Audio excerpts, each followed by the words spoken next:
Alright, so let's go in depth with the lore for books 4 and books 5. Now, before I begin, this video, I will note that basically the time of recording this is basically, April 27th. And that's basically in stark contrast to, when I basically started to, the first video here, basically when I was, doing the rough drafts, that's basically done, March 2nd.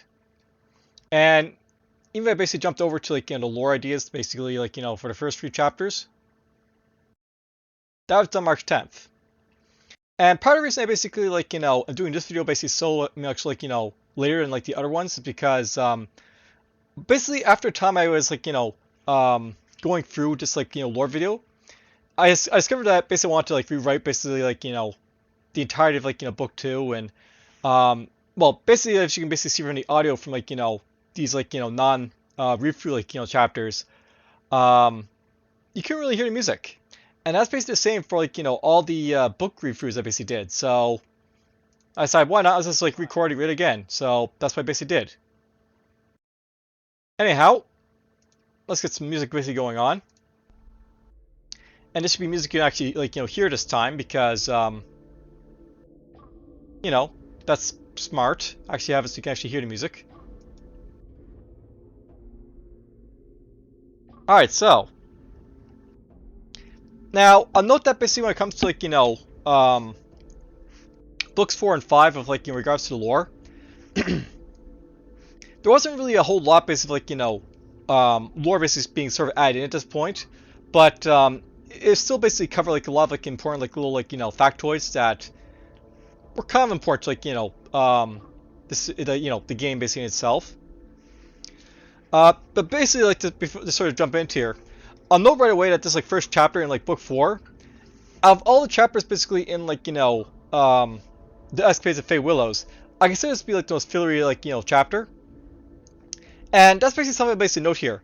When I basically was going through running up these chapters, each of them being divided into 6 chapters for each book of these first 4 books. Basically for book 4 here, I'll note that basically I was sort of one chapter short, and I basically decided why not just basically sort of expand a little bit on the travel the Fay Willows of the ogres being led through to shoreline lands, and this basically sort of a deep dive basically into the ogres more so than the story itself. If I basically had the opportunity to probably do this again, I'd probably get rid of this chapter, but I feel since this basically is already a published work, I'm basically gonna leave it in basically in here for sort of reason, but I'm not proud basically exhaustive travel because it doesn't really add anything to the story. Basically dictates basically about the ogres their functionality in the game, which is good for world building and stuff like that. But I didn't need to do that for a story here, so yeah. That said, there's a couple things basically sort of note about the ogres basically from this chapter. So I guess we'll go through it anyways. First thing first, I basically ready to start here. I basically had they consume basically all phase supplies. So basically note from book oops, and actually loop this. But anyhow, note basically from book 2 and Blazing Mads chapter 3 here, we basically learned that she she bought about a few weeks worth of nourishment for herself. And the idea is that basically, basically she's bought a few works basically for Flora and Elf, and I guess the the Flora basically not that much different from say a human. Perhaps they eat a little bit more than a human, or perhaps they eat about as much as them, and that'd be par for the course. But you basically get to the ogres basically here, this first chapter for book 4. They basically go through all the provisions basically all at once, and remember it's basically 9 of them right here, so. We basically learn of that basically in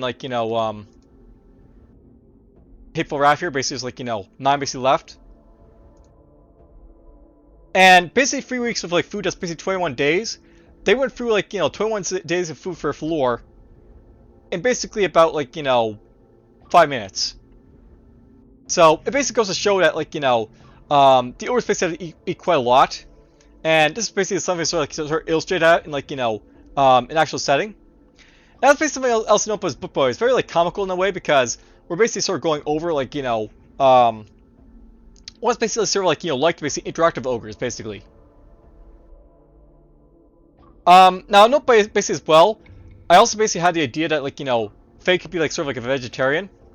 And the idea here is basically that, like, maybe, like, the four are, like, vegetarians, or maybe, like, Faye's basically vegetarian.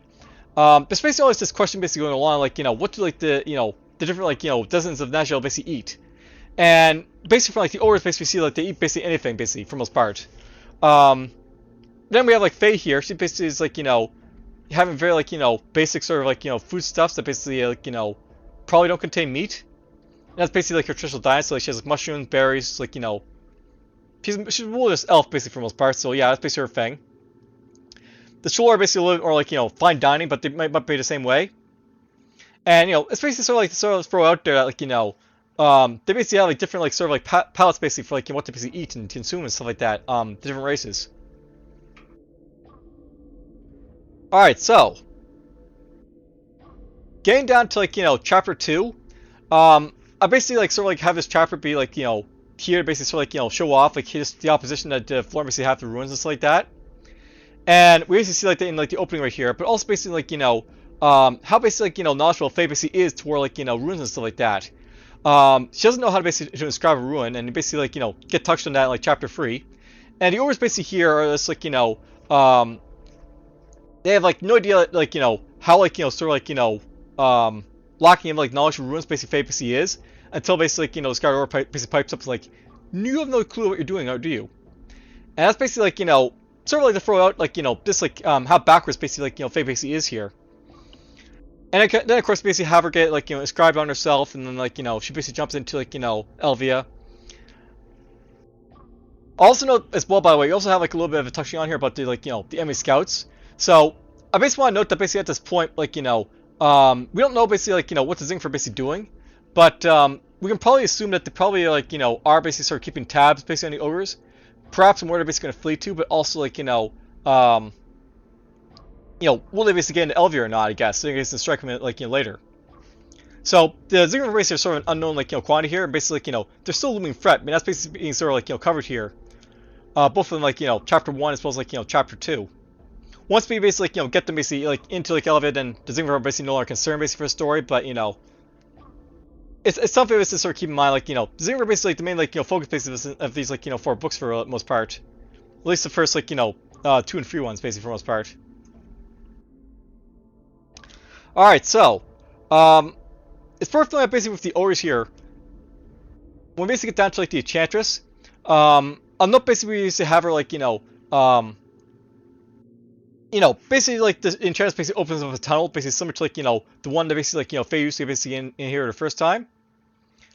And the idea is basically, like, to sort of, like, show off, like, what's basically sort of like the, the idea basically for the magic. Essentially, I feel like the Shalord are basically, like, very, like, song, like, mine, I guess, in terms of, like, this, like, sort of, like, magic they're basically using right here. And I felt like using, like, this idea of, like, using music basically to sort of, like, orient their magic, basically, sort of, like, ties into, like, them being in this sort of, like, magical sort of, like, race. And basically, like, they're able to basically use magic basically by, like, the fact that, like, they understand basically, like, the rhythms and, like, music basically, like, the plant, and, like, how to Arcane basically interacts with the plant. And that's basically the idea of, like, her basically singing up, like, this, like, tunnel basically to, like, let basically people in. And in some ways, basically, like, you might think that maybe, like, they're, like, dancing and stuff like that as well. But, it's like, it's sort of like a deal, like, their magic basically is, like, perhaps not just, like, all, like, casting words and stuff like that, but it's a little bit more different and distinct. Alright, so, I'll note basically when I get down to, like, chapter 4. I'll note that with chapter 4, I was never, like, totally pleased with, like, this chapter. And I did actually, like, sort of, like, try and, like, orient the rest of the story to sort of, like, have this sort of, like, idea where, like, instead of, like, it being sort of, like, an unknown, like, power that basically, like, Faith basically sort of, like, keep them bound up inside, I sort of, like, basically sort of, like, tied into it being sort of, like, a mental illness in a way. And the idea of, like, her, like, this other me is basically sort of, like, to sort of, like, imitate the fact that maybe, like, it might be, like, Maj'Eyal basically sort of, like, orienting, like, how, like, Faye's basically, like, doing all this stuff. But it could also be, like, the fact that it's, like, sort of like a mental illness, like the curse, like, affliction. And it basically, like, is, like, influencing their thoughts basically in a way that like she's basically got like a bipolar personality now as a result. Or like multiple personalities type of ideas basically going on here is the idea. All right, so when we basically get down to like chapter 5, of course, we basically like sort of cover this a little bit more in detail, and like you basically like get down to like where she basically accepts the offer, and you do like basically like accept yourself here. It's basically like she's basically sort of like cluing into the fact that like her power is basically based on like what she basically feels and does, and how she basically uses that power is basically how she directs it, right? So her anger, she knows that basically like, it's not basically like her like her actions that basically like, draw this like power out. It's rather her inaction. So when she's basically acting herself, that's when like she has control over her power, and she basically sort of like basically maybe learns this a little bit more, just like pointing like the story, so to speak. All right, so I'll note that chapter 6 is basically sort of like a training montage, like sort of chapter. We basically also have the conclusion, of course, for, like what happens to like the orders in the Shalloran, for example. But the thing of this chapter is basically supposed to tie into like what basically be like book 5, and from here we basically sort of like learn about like what Fay basically does to sort of like train up to be like a badass warrior basically to like go after this Necromancer in like the book 5, or like deal with like undead minions and such. And we see like in like book 5 that she's like not up to snuff for like the Necromancer, but we can see that she actually has like some training basically like sort of like go into that battle for like that like time then. Now I'll know when I basically get to like to book 5 here. Book 5 is basically very much like inspired by like what I was basically writing like during like the time I was basically like writing for like the Spider lore, and as basically sort of like I believe like I've already basically indicated like one of my like other videos basically on this like this like playlist here. I basically like wanted to make the Necromancer here as despicable and evil as basically possible, and the reason for basically doing this is basically sort of like be like a foil to like what the Necromancer are basically like on Spydry.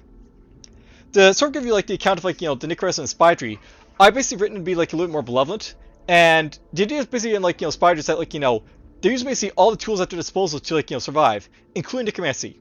It's not great evil for them. They basically have to use Necromancy because they have to use every tool possible to survive over on like their dying planet.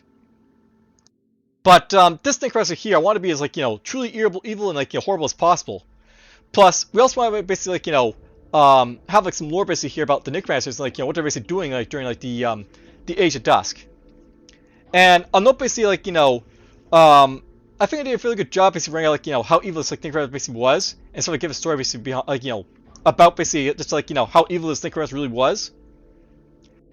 Now, another main draw of like book 5 is the fact that I always wanted to make a story where it basically sort of like enacted like a battle between like two different factions, very akin to say like Total War or Might and Magic or like Disciples, and like how their basically gameplay basically interacts with like two sides of like very different properties and races basically fighting against each other. And having the undead basically battle the floor here is basically really great way of basically doing it, because we basically have like a sort of like spellcastery sort of race who actually has like these big giant ogre allies basically can like come in and like be like a big blockers from if you need to. And then we have like the undead who basically have like there's like hordes of minions basically to sort of like deal with, as well as like these like abominations that like they basically have access as well. Plus they also have specters, which like I don't really touch on too much, but they're basically here as well. Alright, so I'll note basically for like book 1 here of like chapter 5. I'll note that each of these like sort of chapters basically sort of like focus on a different thing of like the undead.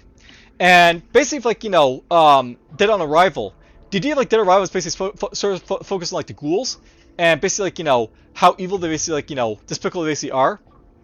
And basically get to see like a little bit about them in basically in action, where like they basically jump out suddenly at you.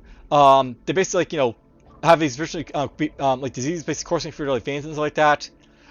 They also like don't like immediately die as soon as like you kill them, so you have to basically hack at them and then like keep hacking them, because like no, you did not kill it the first time, you still have to keep hacking it to kill it. Basically into like chapter 2, we basically get to Elvia under attack. This is basically where you sort of like cover a little bit about the skeletons and a little bit about the apparitions too, but mostly the skeletons. Essentially the skeletons basically are like sort of like a trained like foot soldier for the most part, basically doing what they basically need to do. And unlike basically like living foot soldiers, they basically like unerringly basically go about their plans, regardless of how suicidal basically those plans basically are. And so like the marks basically up to like the gates of like Elvia, basically like sort of sit there, we're getting like crushed by rocks until like the operations basically like coming around to like the battlements and basically like distract like, the defenders on top of the walls. Then while they're basically distracted, the skeletons immediately start making up their like bull knives basically on top and like climb over that way. And it basically sort of shows like the skeletons are basically like a very like cohesive trained force, as opposed to like the other undead forces, which are basically like battering rams like the bone giants or like just the like unshovelable mobs like the ghouls basically for the most part. And the operation basically are just sort of distraction basically for like the sneaker answer and like how I basically use them, but they're there as well.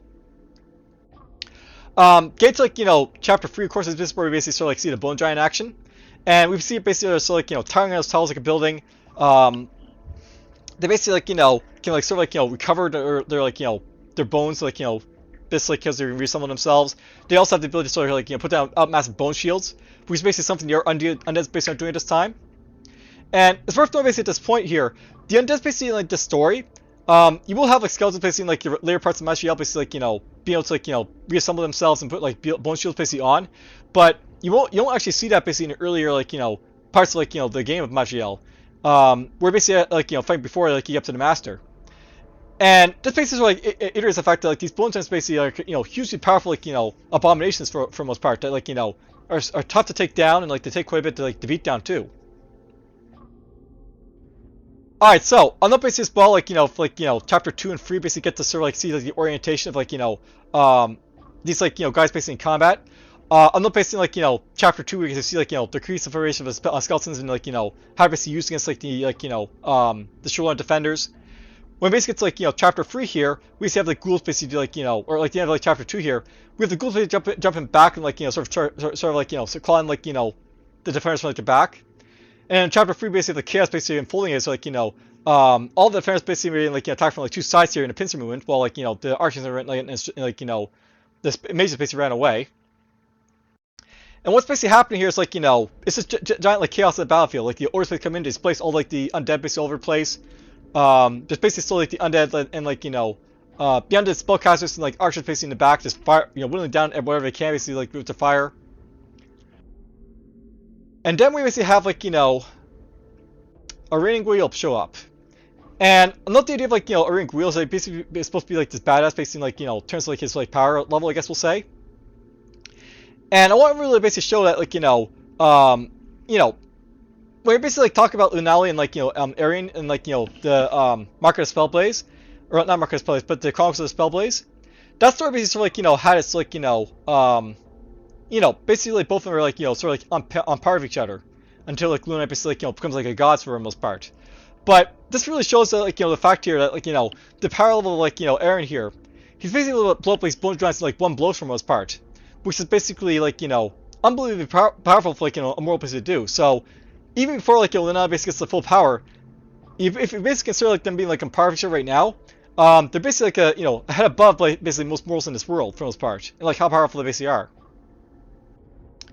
Alright, so I'll note basically like rest of chapter 3 basically concludes the battle, and basically like the skeletons basically flee.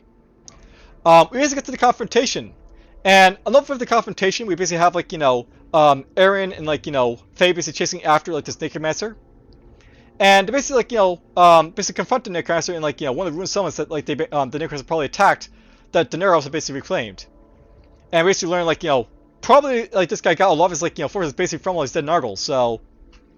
Yeah, he's evil.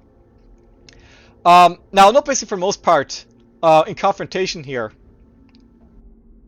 we basically get down to like this part of the story where like, the shop basically rips through. We basically see like Faye basically on her own. Not basically when this basically happens is like part of the story right here. I imagine that like the necromancy probably like trapped like Arena basically in like a forgotten battleground somewhere. So imagine that, for example. It's not so much that like General Maj'Eyal's basically like unable to help like Faye. He can't help Faye because he's basically trapped by like say like hundreds of undead basically coming to attack him. So he has to basically like survive for 100 turns before like he can basically escape. And of course, once he finds out how to get out, yes he escapes, but he's busy for the most part. That's why basically sort of like have like say his idea basically sort of like what may have happened to Aaron here. All right, so I know with like chapter 5. The idea of chapter 5 is basically sort of demonstrate like how powerful the skeletons basically are compared to like Faye basically is for the most part. And although basically this is like, in a setting where like, on chapter 1, basically we're fighting against the ghoul, in like the shroud. She didn't know what was basically going on, like, the ghoul basically ambushed her. She was basically being like, attacked basically like, suddenly all at once. She gets bitten and she gets like, tainted with like the ghoul rot and stuff like that. Now I basically get to like, the staff of bones down here, and essentially like, she's basically like, at 100%. She knows the skeletons are basically here, and she's basically making plans to sort of like deal with them. So, you'll note basically like, at the start of like, chapter 4 here, she basically rushes out to take out one of these like, skeletons real quick with a couple of well-placed strikes because skeletons aren't that powerful. Then she basically sees like, two spellcasters basically coming her way. She's like, okay, gotta get out of the way of that. So she does so. Staff 5 basically sees like her like sort of mentality here, where she's like, rushing around the battlefield just trying to take stuff out. But we also get sort of like a clue here that like, she's like capable of like, battlefield planning, but she's not necessarily very smart about it. She's like reacting basically for like, what's happening here, as opposed to like, planning out what she's basically going to do. And the idea here is basically like, she sees some mages, she reacts to them, and like, she basically gets out of the way. But when she's basically going after mages, she like, learns that like, oh wait, the skeleton over there is like an archer, and he's a threat because he's pinning me to the ground. So basically she goes around, kills that master archer, comes back, and then kills the mage. There's like no rhyme or reason for what she's basically doing here, right? So, it really shows that like she's not really like, I guess we'll say that experience to sort of like, understand how she should react, I guess we'll say. And she's not really like, some like, what can I say here about her? She's not a prodigy basically of fighting, like so many other like, heroes in this game perhaps might be, for example. All right, now, I'll note basically like, when we get down to like this like a cold feeling based bit about the the object being pulled out in the Finn staff. This is actually worth knowing that like, this Finn staff here, this actually caught the attention of Darkha when I basically wrote about it, and he was actually sort of impressed by this idea of like having like this staff of bones. They actually made like an object basically like, after like he has made an artifact called the Staff of Death. And if I actually go to like, Tales of Maj'Eyal and like, go to a wiki, I think actually you can actually find a Staff of Death here. So, Staff of Death.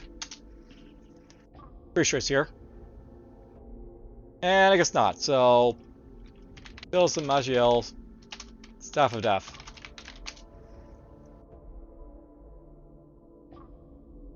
And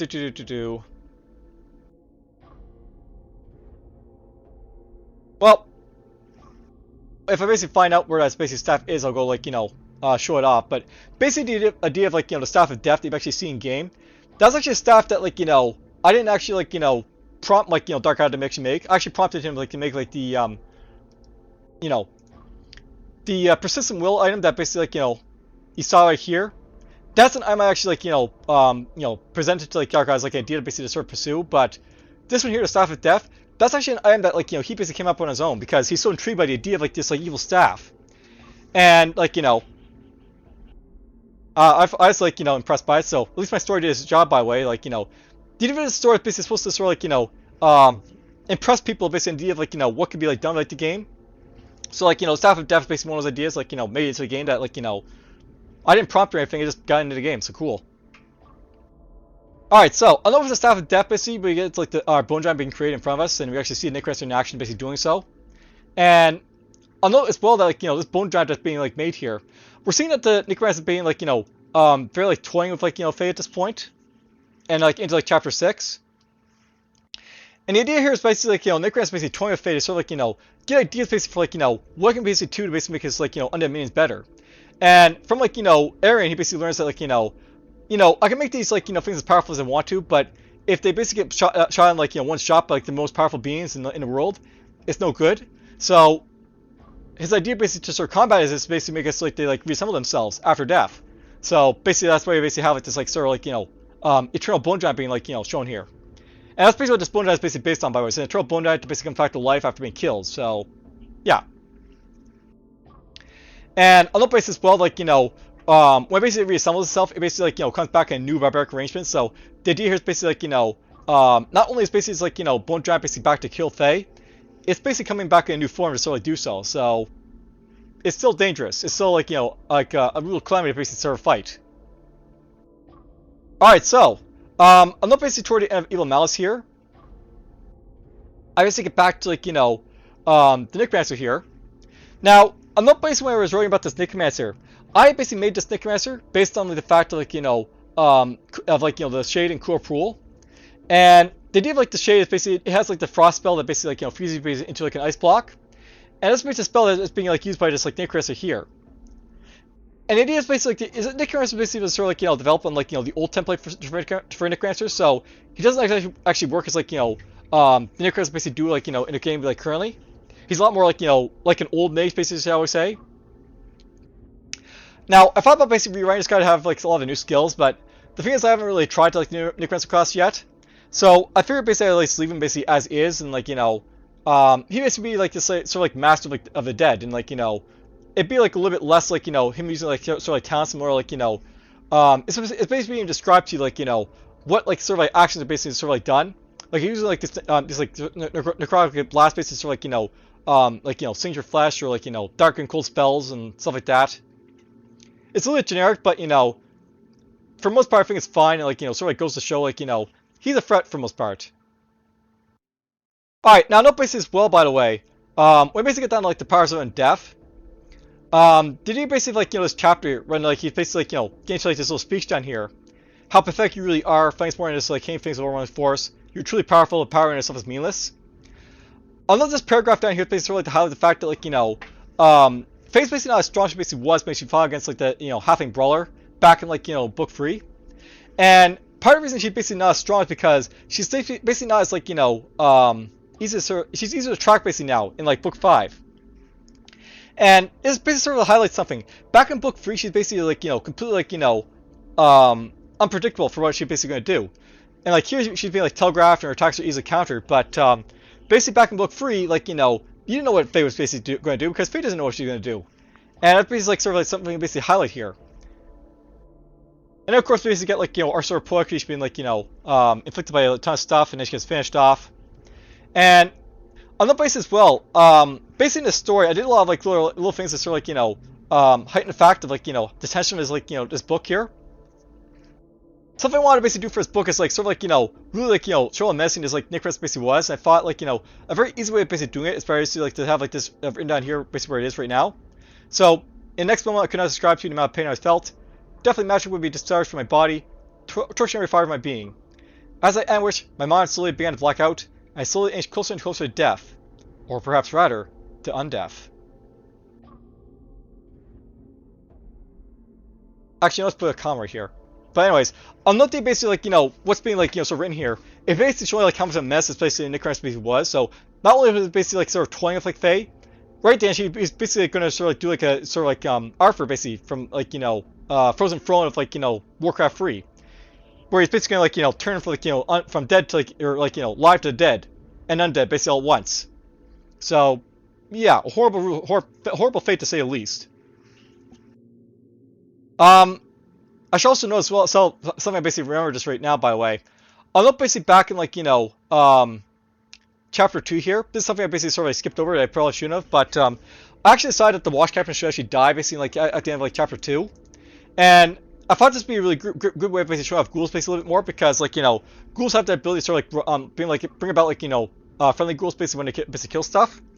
And basically I like have it where like the Watch Captain basically dies, and his body basically rises as a subsequent ghoul that basically never starts basically kills. So it shows like just how evil the undead basically are. So like you kill one, like it's possible you might be joining your side for the most part. So yeah. Alright, so on the basically of toward like the end of like chapter 7, basically gets rescued by like Aaron, who basically comes back in time. He basically takes her back to Elvia, and because she's basically so tough, she basically survives, of course. But it's basically like very touch and go, and we basically see like when she basically gets back to like her bed in her own home, her husband basically tells her, yeah, you made it out alive, but you're gonna be like see these black and scars basically actually engraved in your skin for the rest of your life. So she like took a beating here for the most part. Alright, so, now, I'm not basically as well, like, for the final, like, little book here. I basically sort of, like, wrote this book basically sort of in a sort of vein that, like, she basically becomes, like, a normal adventure at this point. And basically we see, like, from, like, the Rangers visiting Halfling Mountain and stuff like that. Basically we learn, like, what the world that she's basically going to eventually be in is going to be like. So, she's going to be running around, and basically, like, as opposed to like having like say adventure pirates basically run around, there's gonna be like these like sort of like a lot of bands of rogues basically running around instead. So basically we'd imagine that instead of like seeing like the halfling patrols running around the roads, or like seeing like the adventurers like going around basically attacking people, you basically have like this lot of band of humans instead, who basically roam around the countryside, basically looking basically like steal your stuff for the most part. So imagine it being sort of an orc patrol, but you basically have like undead rogue or not undead rogues, but loathsome rogues basically running around on the roads instead is the idea. And of course you still have like the Ziggurats basically running around as well, because they're basically in force as well, so they're running around like just being like annoying for the most part.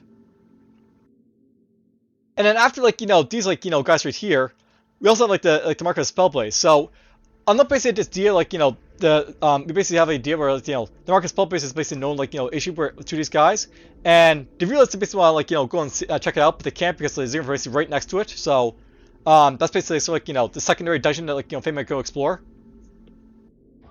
And then we basically have like her finishing basically off here, and down at the bottom we basically have like a little like quote basically from like the master basically of the Dreadfall, because that's where his book basically comes around. So at the bottom of his page there appears to be a message scribbled in Martian. Accommodations to the offer. I'll be sure to enjoy reading your last escapade. You'll write, should I ever come across you.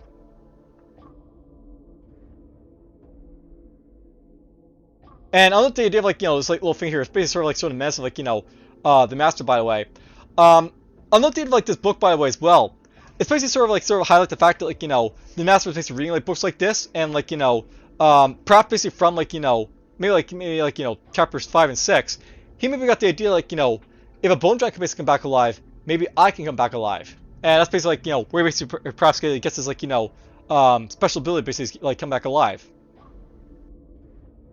All right, so that's basically a little bit about the lore basically like in the game that like I basically sort of touched on like the idea of like the lore from like my story here as well. And apparently I'm at for 3 minutes, so that's a lot longer than I expected to. So hopefully you guys basically enjoyed like the book for the most part. I'll basically have like an outro and like an intro basically like basically attached to like my like playlist, I guess. I'm not basically right now for like this playlist here. This is gonna be like 11 videos long, but I'll probably make about like 13 videos for like an intro and outro. So and yeah, by the way, I obviously have like the playlist right here. So yay! Actually, it might be 14 videos long. I'm not really sure. We'll see what I do with the outro. There's something else I want to basically sort of touch on, but I'll get to that when I basically get to that. Alright, so take care all.